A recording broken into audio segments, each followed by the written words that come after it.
হরে কৃষ্ণ। আজ দুপুরবেলা থেকে ব্লগটা শুরু করছি। তো আমার রান্না বান্না সমস্ত কিছু হয়ে গেছে, আর গ্যাস পুছেও নিয়েছি, আর অল্প বাসন পড়ে আছে। তো বাসনগুলো ভগবানকে ভোগ দিয়ে তারপর বাসনগুলো ধুয়ে নেব। তো থালায় গরম গরম অন্ন বেড়ে নিচ্ছি। আসলে প্রভু বললেন যে সকাল করে অন্ন প্রসাদ পাবে, তো তাই এখন 12:30 বাজে। তো ভগবানকে ভোগ লাগিয়ে দেবো, তারপর আমি বাসন টাসনগুলো ধুয়ে নেব।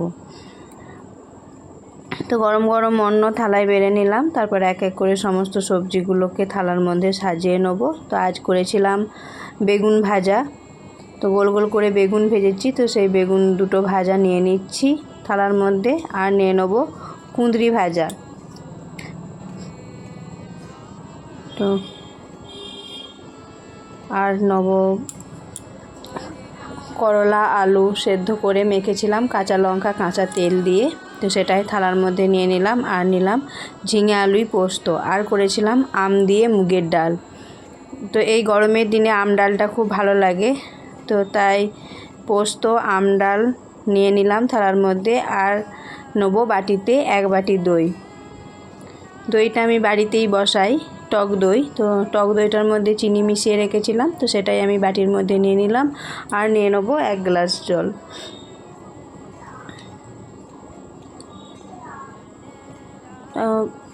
আমার ভোগের থালা সাজানো হয়ে গেছে। তারপর আবার প্রভু এলো, প্রভু আবার আম নিয়ে এসেছে। তো ভগবানের জন্য আবার আম কেটে নিচ্ছি।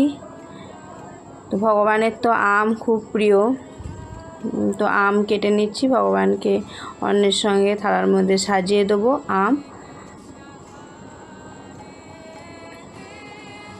তো আজকে এই রান্না বান্না হয়েছিল। তো এবার সমস্ত কিছু নিয়ে যাব ভগবানের কাছে। তারপর ভগবানের কাছে নিয়ে গিয়ে প্রত্যেকটা আইটেমের ওপর তুলসীপত্র দিয়ে ভগবানকে ভোগ নিবেদন করব। তো আমি চলে এসেছি ভগবানের কাছে, প্রত্যেকটা আইটেমের ওপর তুলসীপত্র দিয়ে দিয়েছি। এবার ভগবানকে ভোগ নিবেদন করব।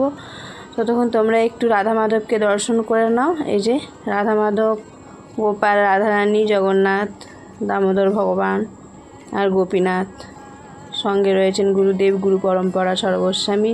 তো সকলকে দর্শন করে নাও। আমি ভোগ নিবেদন করি, তারপর আবার প্রভু আর ছেলে প্রসাদ পাবে, আর আমি একটু পরেই প্রসাদ পাবো।